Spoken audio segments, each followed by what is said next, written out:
Bismillahirrahmanirrahim. Alhamdulillahi rabbil alamin wassalatu wassalamu ala afdalil anbiya'i wal mursalin nabiyina Muhammadin sallallahu alayhi wa sallam wa ala alihi wa sahbihi ajma'in. Rabbi shrah li sadri wa yassir li amri wahlul 'uqdatan min lisani yafqahu qawli. Allahun xhalla wala falenderojm vetëm prej tij falje, mëshirë, udhëzim dhe çdo begati në jetën e kësaj bote dhe të botës tjetër vetëm Allahu xhalla wala ja kërkojm. Salavatet dhe selamet ja dërgojmë njeriu të më të dashur të zemrave tona, Muhammed Mustafa sallallahu alaihi wasallam, familjes së tij të pastër, shokëve të tij besnik dhe të gjithë atyre të cilët ndjekin në rrugën e këtij pejgamberi deri në ditën e gjykimit. Elusim Allahun xhallahu ala që Allahu të na furnizojë me dije të dobishme, me rizq halal dhe të na bëjë të mundur që angazhimet tona, punët tona të jenë të pranuara tek Allahu xhallahu ala. Ashtu sikurse elus Allahun subhanahu wa taala vëllezër që Allahu këto mezhlise t'i bëjt bereqetshme dhe që të dëshmojnë në ditën e gjykimit për ne dhe jo kundër nesh në ditën kur do dalim para Allahu xhallahu ala. Ju e dini se dita e martë veçohet për nga natyra e ligjërimeve, për shkak se sipas ligjëratave që zhvillohen ditën e martë, është Hoxha Ali, mirë për shkaku i udhëtimit të tij, duhej që ta zaventsoja Hoxhën dhe pash që kishte arrit tek një numër goxha i madh i ligjëratave në serinë e jetëshkrimit pejgamberit Allahut sallallahu alaihi wasallam deri në 95 ligjërata në shpjegimin e sirrës së pejgamberit sallallahu alaihi wasallam. Andaj lut Allahun xhallahu ala që Allahu ta shpërblej Hoxhën me mirësitë e tij të pafunda, Allahu t'i jep shëndet e t'i jep imër, nga se vërtet këto ligjërata të cilat janë bajt deri në këtë numër kaq të madh janë të mbushura me plot dobi dhe urtësi për çdo që dëshiron vëllezër të përfitojnë nga jeta e pejgamberit Allahut sallallahu alaihi wasallam. Ajo për cilën dua të flas unë sonte me lejen e Allahut ka të bëjë vëllezër me një temë e cila është e rëndësishme për çdo njeri prej nesh.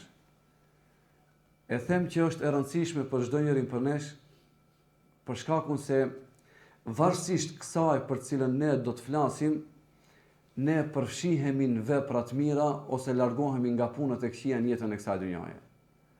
Andaj ajo për cilën dua të flas sonte ka të bëjë me njohja e vlerës së vetes sipas pikpamjes së librit Allahu xhallahu ala. Si e sheh Allahu besimtarin në librin e tij? Si na paraqet Allahu xhallahu ala besimtarin dhe besimtarët në përgjithësi në librin e tij? Dhe pastaj gjithë secili prej nesh vëllezër gjatë kësaj ligjërate duhet që ta pyes veten: a e njoh unë vlerën e vetes time dhe vlerën e njerëzve përreth? Sepse varësisht sa e njohim vlerën e vetes, aq më shumë do të përfshihemi në punë të mira, në bindje ndaj Allahut, në shtrim ndaj Allahut, dhe gjithashtu do të largohemi nga punët e këqija dhe veprat të cilat nuk i do Allahu xhallahu ala. Nga se vëllezër, shumë prej njerëzve, arsyeja pse nuk i kanë vënë çmimin e duhur vetes së tyre, përfshihen në vende, shoqërohen me njerëz ose merren me gjëra të cilët nuk ju përkasin atyre, vetëm për shkakun që mungon njohja e vlerës reale për veten e tyre. Andaj kush më mirë se sa Allahu xhallahu ala mund të na tregojë neve se çfarë vlere ka besimtari në jetën e kësaj dhunjaje. Kush më mirë se sa libri i Allahut mund të na tregojë dhe të na udhëzojë neve drejt veçorisë që ne kemi si besimtar në jetën e kësaj dhunjaje. Dhe shpesh herë ju e keni dëgjuar vëllezër që më pëlqen ta përsëriti një lidhshmëri teje të bukur, se çdo gjë që është lidh me librin e Allahut është bërë i veçantë. Shikoni, në momentin që Allahu xhallahu ala e pat përzgjedh Xhibrilin që të zbret shpalljet e Allahut xhallahu ala, pikrisht në këtë moment Xhibrili u pat bë meleku më i zgjedhur dhe më i veçantë tek Allahu xhallahu ala. Në momentin që këtë libër të Allahut dhe këto fjalë të Allahut, Xhibrili do t'ja zbres Muhamedit sallallahu alaihi wasallam, Muhamedi sallallahu alaihi wasallam do të jetë vula e pejgamberëve dhe më i veçantë nga gjithë të tjerët. Në momentin që Allahu xhallahu ala këto fjalë të tij, këtë libër do t'ja zbret pejgamberit sallallahu alaihi wasallam në muajin Ramazan, muaji Ramazan do të dallohet e që jemi në prag të këtij muaji, lut Allahun xhallahu ala Allahut na jep shëndet dhe ymër që të arrijmë muajin e bekuar të Ramazanit. Në moment që ky libër do të zbret muajin e bekuar të Ramazanit, do të jetë arsyeja që ky libër t'ja jep vlerën dhe pozitën që duhet këtë muaj i bekuar i Ramazanit.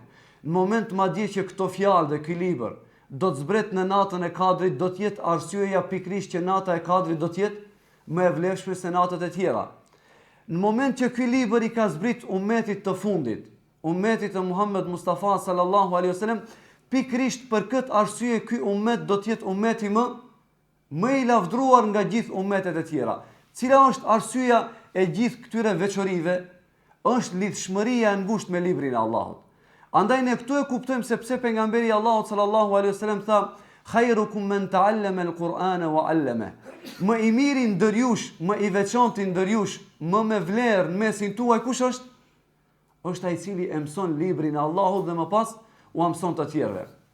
Andaj dhe ne nuk kemi se si ndryshe ta njohim vlerën tonë, çfarë vlerë kemi, pos duke ju kthyer librit të Allahut.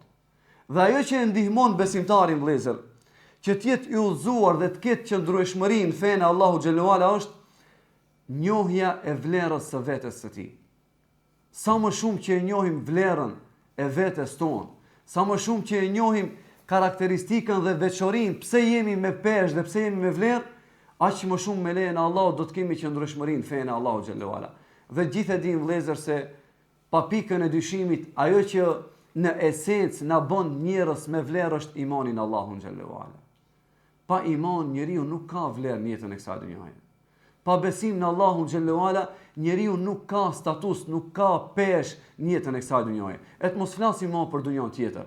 Andaj unë sot dua të përmendim me lejen e Allahut xhallahu ala disa tekste, disa hadithe, disa shembuj që nxjerrin në pa vlerën e besimtarit. Se sa i veçantë dhe sa i shtrenjtë je ti tek Allahu xhallahu ala, andaj mos lejo që ta zbresësh veten tënde në një nivel që nuk të përket ty si besimtar. Në një nivel që nuk i përket një njeriu që Allahu xhallahu ala ja ka zbukuruar zemrën me pasurinë më të madhe, e që është imani në Allahun xhallahu ala. Andaj ta njohësh vlerën e vetes nga këndvështrimi fetar dhe nga pikpamja e librit të Allahut dhe udhëzimeve të pejgamberit Allahut sallallahu alaihi wasallam, vëllezër, ndihmon që ti të jesh i qëndrueshëm në fenë e Allahut xhallahu ala. Andaj Allahu subhanahu wa taala na e ka bërë të qartë në librin e tij pozitën dhe statusin e besimtarëve, ku thot Allahu xhallahu ala: "Wa antumul a'launa in kuntum mu'minin." O ju besimtar, ju jeni më të lartit. Ju jeni më të ngriturit. Ju jeni më të veçantit. Ju jeni më të shtrenjtit nga mesi i gjithë njerëzve që ekzistojnë këtë tokë. Pse? Me një kusht. In kuntum mu'minin. Në qoftë se ju jeni besimtar. Juve nuk ju bën më të veçantë pasuria juaj që e keni, nuk ju bën më të veçantë bukuria e pamjes tuaj, nuk ju bën më të veçantë se sa shumë fëmijë keni në jetën e kësaj dhunjaje. Ajo që juve ju bën të lartë dhe që juve ju jep dinjitet dhe që ju jep krenari, kush është? Imani në Allahun xhallahu ala. Ndërkaq Allahu subhanahu wa taala, vëllezër, duke përshkruar statusin dhe realitetin e njerëzve të cilët nuk besojnë Allahun xhallahu ala, e që janë jo besimtarët, çfarë thot? Thot Allahu xhallahu ala: "Ulaika kal an'am." Thot Allahu, ndërkaq ata të cilët nuk besojnë Allahun janë sikurse bagëtia. Janë sikurse kafshët. Madje thot Allahu: "Belhum adall." Madje edhe më keq se sa bagëtia. Pse? Për shkak se mënyra e jetës së tyre është nga instiktet, sikurse bagëtit, vëllezër. Nuk është e furnizuar mendja e njerëzve që s'kan iman dhe besim në Allahun xhallahu ala, nga ajo që furnizohet mendja e besimtarit nga libri i Allahut dhe udhëzimet e pejgamberit Allahut sallallahu alaihi wasallam. Andaj mendjet e jo besimtarve, mënyra e jetës së tyre, stili i jetës së tyre, nga kush furnizohet? Nga egoja, nga epshi, nga gjëra të ndryshme, nga ideologji të kota në jetën e kësaj dhunjaje. Ama besimtari, furnizimin e tij për mendjen e tij e ka nga diçka që është burim i pastër, nga diçka që është shpallje hynore, libri i Allahut xhallahu ala dhe udhëzim i pejgamberit Allahut sallallahu alaihi wasallam. Në një ajet tjetër thot Allahu xhallahu ala për jo besimtarët: "Inhum illa kal an'am." Ato nuk janë ndryshe vetëm se sikurse bagëtia. "Belhum adallu sabila." Madje janë edhe më të devijuar se sa kaq. Dhe ka shumë ajete të tjera, vëllezër, që Allahu xhallahu ala nxjerr pa gjithashtu edhe nuk do kisha thënë vlerën po peshën e hipokritëve, njerëzve të cilët ju mungon besimin e Allahun xhallahu ala i mirëfillt në zemrat e tyre. Thot Allahu xhallahu ala duke i konsideruar këta me një shprehje shpesh në Kur'an që ne e lexojmë, sufaha, fjala sefih. Çka do të thonë fjala sefih? Was-sefihu, as-sefih do të thonë mendjelet, ignorant, ai i cili nuk ka në fakt as pak vizion për jetën e tij dhe nuk është ndjeni për atë që është e dëmshme dhe për atë që është e dobishme. E Allahu xhallahu ala i përshkruan hipokritët të tillë, sikurse njerëz me ndjelet, të cilët nuk dinë të bëjnë llogaritje të saktë se çka është e dobishme për ta dhe çka nuk është e dobishme për ta. Andaj Allahu xhallahu ala thot për ta, se yaqulu as-sufaha'u minan nas. Thot Allahu do të thonë disa me ndjelet prej njerëzve, kur është domethënë tregimi i ndryshimit të kibles. Pastaj thot Allahu xhallahu ala për hipokritët, ala innahum humus sufaha'u walakin la ya'lamun. Thot vërtet hipokritët janë ata me ndjeletit, mirë po ata nuk janë ndjeni për këtë gjë. Allahu xhallahu ala pse i përmendun këtë rast këto ajete kuranore? Thjesht për të nxjerrë pa peshën që Allahu ju ka dhënë kategorive të ndryshme të njerëzve në jetën e kësaj dhunjaje.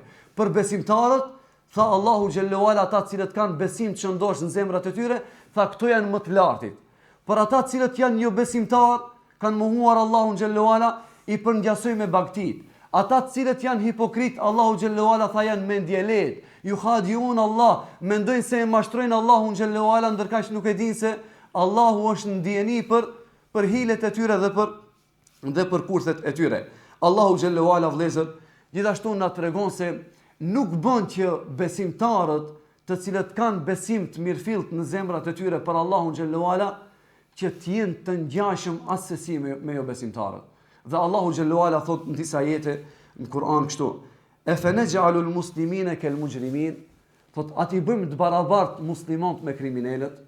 Sot njerëzit vëllezër, në mungesë të njohjes së vlerave, të gjithë njerëzit i kanë shtyme një thes.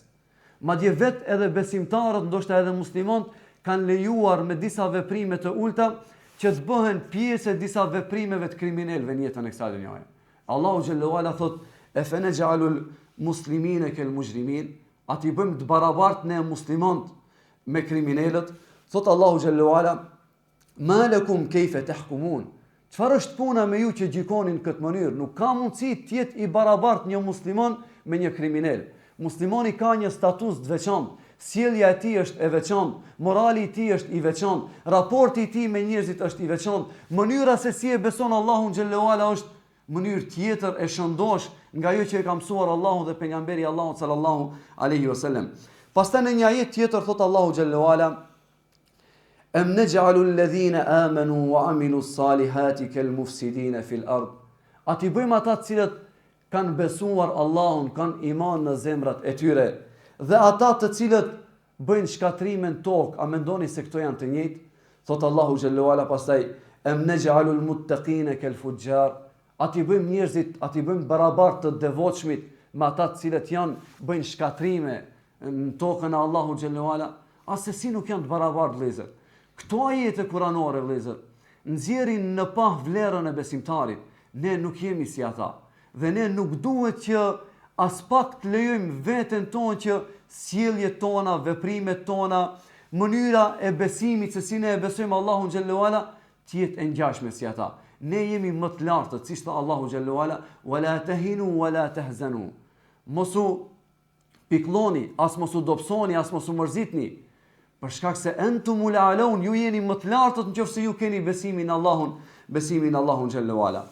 Këto ajete vëllezër të Allahu xhallahu ala e hapin mendjen e besimtarit që ai të kuptojë vlerën e tij, që ai të kuptojë se sa i veçantë është ai tek Allahu xhallahu ala. Besimtari nuk është i njëjtë sikur se njerëzit e tjerë.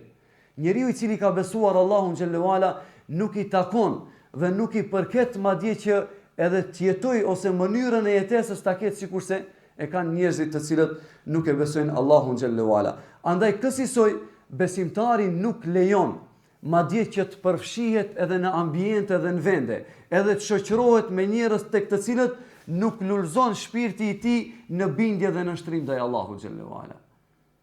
E kur ndodh kjo? Kjo ndodh vëllezër kur gjithë secili prej nesh e njeh vlerën dhe pozitën e tij. Nga se besimtari nuk ja shet shpirtin e tij dhe nuk ja ka shit askujt tjetër përveç Allahu xhallahu ala. Në këmbim të çfarit? Sot njerëzit vëllezër, sikur se ka ardhur në hadith pejgamberit sallallahu alaihi wasallam, gjithë njerëzit kur zgjohen mëngjes e shesin veten e tyre në një farforme. Dikush e ka shit veten e tij për pasurinë e kësaj dhunjaje. Është bën rob i pasurisë.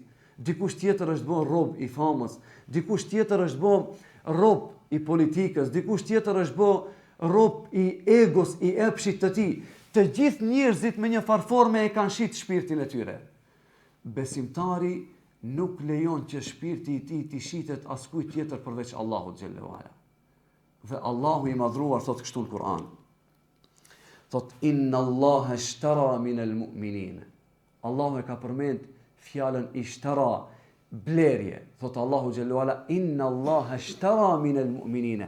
Allahu ka blejt prej besimtarëve. Çka ka blejt Allahu prej besimtarëve? Thot Allahu xhallahu ala inna Allaha ishtara min al-mu'minin anfusahum wa amwalahum. Allahu ka blejt prej besimtarëve shpirtrat e tyre dhe pasurinë e tyre. Në këmbim të çfarit? Bi anna lahumul janna, se këtyre ju përket xheneti i Allahut. Në qoftë se ja vlen njeriu të jetë rob i diçkaje në dunjë, ja vlen që të jetë rob i Allahut për të fituar xhenetin e Allahut. Në qoftë se ja vlen që besimtari të mërzitet për diçka, vallahi nuk ja vlen të mërzitet për asgjë tjetër në jetën e kësaj dunjoje, vetëm se nëse i humbet mundësia, e cila mundësi e shpije drejt xhenetit Allahut. Këto janë vetëm gjëra të cilat e mërzitin besimtarin. Besimtari mërzitet kur vonohet në punët e mira.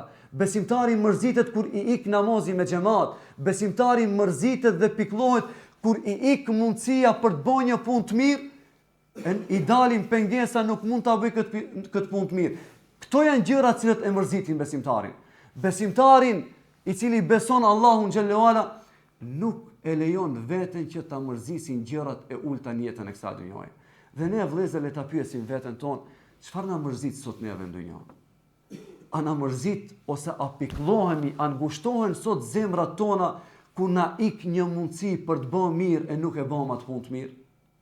Në qoftë se nuk na mërzit kjo gjë, nuk e kemi njohur vlerën e vërtet të vetes tonë dhe vlerën e vërtet të imanit. Nga se njerëzit cilët kanë besuar Allahun xhallahu ala nuk pikëllohen ama bash për kurrë hiç në jetën e kësaj dhunjoje. Vetëm se kur ju ik mundësi kjo e cila u bën të mundshme atyre të fitojnë xhenetin e Allahut. Nga se Allahu i madhruar tha inna Allaha ishtara min al-mu'minina. Allahu ka blejt prej besimtarve anfusahum wa amwalahum, shpirtrat e tyre dhe pasurinë e tyre në këmbim të çkajt o vëllezër. Bi anna lahumul janna, që në këmbim të kësaj ato të kenë xhenetin e Allahut. Allahi s'ka gjë më të mirë se sa përfundimi yt të jetë në xhenetin e Allahut. Çdo shpërblim që mund ta marrësh në dunjë kalon. Nga se do të vi momenti, sikur se thotë Ibn Kaimi, përderisa e gjithë kjo dunjë do të vi një ditë do të përfundojë. Si ka mundësi që të mirat e kësaj dunjoje të mos përfundojnë? Çdo gjë i kalon afati, çdo gjë i vjen fundi. Ajo e cila nuk harxhohet, kënaqësia e cila nuk ka fund, është kënaqësia e cila gjendet në xhenetin e Allahut. Andaj shite shpirtin tënd vetëm për këtë mall shtrenjtë, siç ka thënë pejgamberi sallallahu alaihi wasallam, me të vërtet malli i Allahut është i shtrenjtë, nga se malli i Allahut është xheneti i Allahut. Allahu na bëf nasib vëllezër të gjithëve xhenetin e Allahut. Andaj të parët tanë vëllezër e kishin kuptuar dhe e kishin njohur vlerën e vetes së tyre. Andaj nuk pranonin që të përfshiheshin në vepra të ulta që mund ta shisnin shpirtin e tyre për diçka të lirë në jetën e kësaj bote. Andaj dua të përmendi një shembull të cilin nuk e di a keni ndëgjuar ose a keni arrit, po sigurisht nuk keni arrit ende tek ekspedita e Tebukut, nga se kjo është në vitin e 9 të Hijretit, ndërkaq në ligjërata ju jeni ende duket në vitin e 6 të Hijretit. Në vitin e 9 të Hijretit pejgamberi sallallahu alaihi wasallam do të merr pjesë në një ekspeditë në një vend të quajtur, në cilin vend? Tek Tebuku, Allahu shpërblet. Në ekspeditën e Tebukut. Dhe Allahu xhallahu ala i ka përmend disa prej sahabëve të cilët janë vonuar dhe nuk kanë marrë pjesë në këtë ekspedit. Dhe në mesin e tyre është një emër i njohur për gjithë ju, madje është hadithi i gjatë i cili e tregon ngjarjen e Ka'b bin Malik radiallahu anhu. Ka'b bin Malik, vëllezër, nuk arriti që të ishte pjesë e kësaj ekspedite me Rasulullahin sallallahu alaihi wasallam. Dhe u mërzit fort, u piklua shumë. Dhe gjëja që më shumë t'i e piklloi Ka'bin radiallahu anhu, a dini cila ishte? Ishte për faktin se ai e pa që vonesa e tij, pozita në cilën ai gjendej, nuk ishte pozitë që i takonte Ka'bit radiallahu anhu.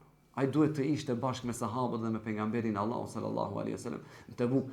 Ai e kishte njohur vlerën e vetes së tij.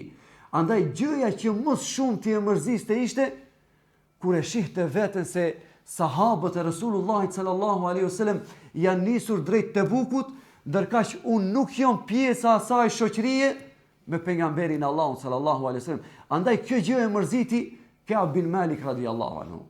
E pa se ky vendi në cilën gjendem unë nuk është vendi i cili më përket mua. Nuk është vendi i cili më takon mua. Unë duhet të isha në shoqëri me pejgamberin Allahu sallallahu alaihi wasallam. Dhe ajo që ja shtoi dhe ja thelloi më shumë ti mërzin Ka'bit radiallahu anhu, a di cila ishte, vëllezër? Kur pa se kush prej njerëzve kishte ngel me to. Kush ishin njerëzit cilët kishin ngel me Ka'bin? Ishin munafiqët.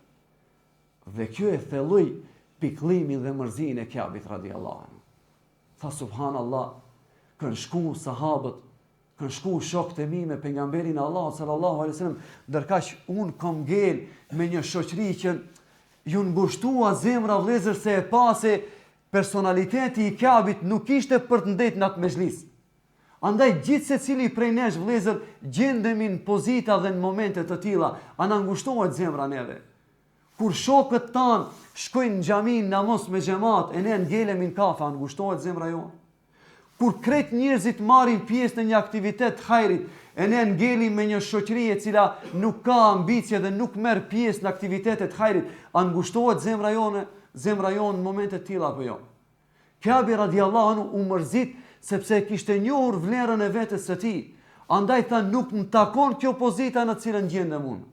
Nuk i përket Ka'bit që të jetë këtu në Medinë me këta njerëzit të cilët janë përreth meje.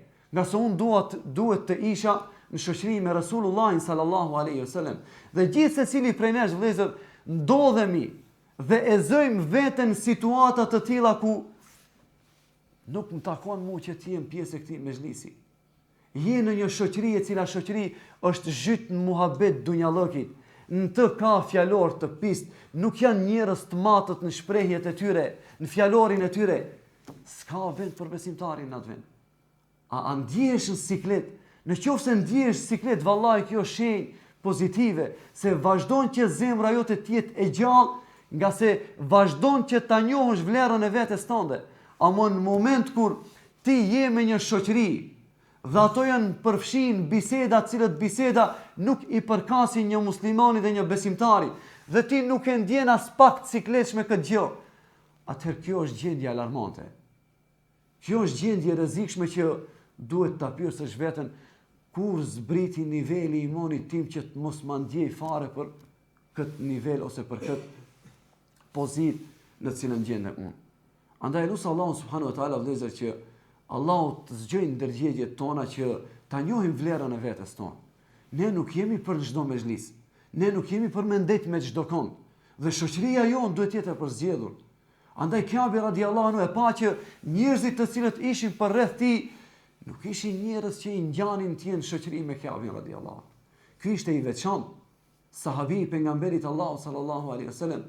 Andaj njerëzit me cilët ti jeton jetën e përditshme, a janë njerëz të cilët i ngjajnë karakterit një besimtari? A janë njerëz të cilët të bëjnë ty krenar me punët e tyre, me veprat e tyre, me bindje dhe nështrimin ndaj Allahut xhallahu ala? Kur thret ezani dhe jenë kafe me shokët e tu, dhe ti qohesh për të falë namazin, shokët të cilët i ke përreth ngushtohen që nuk i përgjigjen thirrjes Allahut apo nuk e kanë dert këtë gjë. Vallahi, në qoftë se nuk e kanë dert këtë gjë, këshilloj për hir të Allahut dhe bënja me dije se nuk të përket ty të qëndrosh me njerëz të cilët nuk e kanë derë thirrjen e Allahut xhallahu ala. Po ashtu vëllezër, edhe rasti tjetër në shkrimin e pejgamberit Allahut sallallahu alaihi wasallam, kur ja patën dhënë besën disa prej grave pejgamberit Allahut sallallahu alaihi wasallam, dhe në mesin e atyre kushteve që i dërguari Allahut sallallahu alaihi wasallam i patë vendosur gjatë betimit që gratë e patën dhënë para pejgamberit sallallahu alaihi wasallam ishte wala yaznin, që të mos bëjnë zina. Dhe e keni dëgjuar këtë, që të mos bëjnë immoralitet. Është e çuditshme se njëra prej grave që ishte aty prezent, kur e dëgjoi këtë shprehje të pejgamberit Allahut sallallahu alaihi wasallam, ku tha pejgamberi Allahut sallallahu alaihi wasallam se duhet që të m'jepni besën se nuk do të bëni amoralitet. Tha njëra prej tyre dhe ka ardhur në hadith duke qenë e habitur me këtë shprehje të pejgamberit sallallahu alaihi wasallam. Tha ja Rasulullah, o i dërguari i Allahut, tha a bën immoralitet një grua e lirë? Si ka mundësi tha që të bëj immoralitet, të bëj zina një grua e lirë e cila ka dinjitet dhe Allahu i ka dhënë derë? Kjo ishte e pakapshme për një grua e cila kishte natyrshmëri të pastër në shpirtin e saj vëllezër. Andaj pyeti duke qenë habitur, tha ja Rasulullah, tha a bën zina, tha a bën immoralitet një grua që Allahu i ka dhënë dinjitet dhe i ka dhënë liri? Pse u habit kjo? U habit për shkakun se kjo e njihte vlerën e vetes së saj. E dinte se një grua e cila është e lirë dhe ka dinjitet dhe ka nder, kësaj nuk i shkon për shtati dhe nuk i ngjan që të merret me punë të fllishta dhe me punë të ulta vëllezër. Andaj duke e njohur vlerën reale të vetes së saj, i tha pejgamberit sallallahu alaihi wasallam në mënyrë të habitur, ja Rasulullah, tha, a ndodh tha që një grua e lirë të bëjë zina? Sikurse vëllezër, shumë prej njerëzve ose shumë prej njerëzve të devotshëm që ne i kemi në shoqërinë tonë, kur ndodh që t'ua tregosh një veprim të ligë që ti e ke pa diku, ata habiten. Pse? Për shkak se gjithmonë për një kohë të gjatë kanë ndet larg haramit, dhe kur ti u thua se e pash filonin duke e bën një vepër të keqe, çfarë thot? Ndodh që a thu ka ende njerëz që bëjnë kësi puna? A la ka njerëz të cilët për shembull janë të preokupuar me këtë X gjunaje? Këti duket interesant, oni pse një pjesë e madhe e njerëzve është zhyt dhe është bën normale një X gjunaje që e kanë në jetën e tyre. Pse? Për shkak se ky i cili habitet me këtë gjuna që i bëhet Allahu xhallahu ala, ki e njeh vlerën e vetes së tij. Thot si ka mundësi që njeriu që ka besuar Allahun xhallahu ala të lejoj shpirtin e tij, veten e tij që të zbres nivele të tilla dhe t'i bëj mëkat Allahu xhallahu ala. Andaj edhe kjo grua vëllezër e habitur i tha pejgamberit sallallahu alaihi wasallam, tha ja Rasulullah, tha a ndodh tha që të bëj moralitet një grua e lirë? Për këtë arsye vëllezër është përmend wa kana ba'd al-ulama, kanë qenë disa prej ulemave, idha su'ilu an amrin la yabnuna hukmuhu, kur pyeteshin për ndonjë gjë, disa prej dietarëve nuk jepnin ndonjë gjykim të caktuar, por çfarë thoshin? La yaf'aluhu illa as-sufaha. Kur dikush për shembull i pyeste dietarët për një vepër të keqe, dhe këta dietar nuk thonin, këtë gjejmë shpesh në literaturën e rregullave fetare, nuk ndërtonin ndonjë gjykim duke thënë se kjo është haram ose është e papëlqishme. Po çfarë thonin? Këtë vepër nuk e veprojnë vetëm se me ndjeletit. Kjo për cilën ti e duke pyet, nuk e bën askush tjetër përveç atij që është me ndjelet. Dhe njeriu i mençur, besimtari i zgjuar, që është i vetëdijshëm për vlerën e vetes së tij, e kupton se a ja vlen që të përfshihet në këtë vepër apo nuk ja vlen që të përfshihet. A ja vlen që të jetë në filon mezhlisi apo nuk ja vlen që të jetë në filon mezhlisi. Andaj libri Allahut vëllezër, siç thash më herët, është i mbushur me ajete të shumta të cilat nxjerrin në pa vlerën e besimtarit. Ajo më e rëndësishme që dua të përsëriti është ajeti i Allahut ku thotë Allahu xhallahu ala wala tahinu wala tahzanu wa antumul a'launa in kuntum mu'minin. Mos u dobësoni, mos u ligështoni, e as mos u mërzitni, nga se vërtet ju jeni më të lartët, ju jeni më të veçantit, ju jeni njerëzit më me dinjitet, njerëzit të cilët meritoni të jeni më krenar dhe më faqebar në jetën e kësaj dhunjaje, derisa ju besoni Allahun xhallahu ala.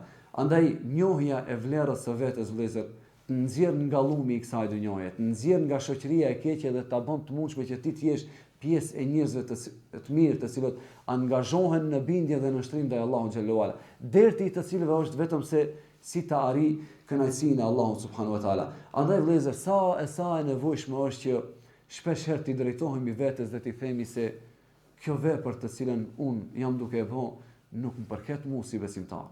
Sa njeriu i cili ka cilësi të mira, ka shumë karakteristika të mira në karakterin e tij, ka shumë veti të mira.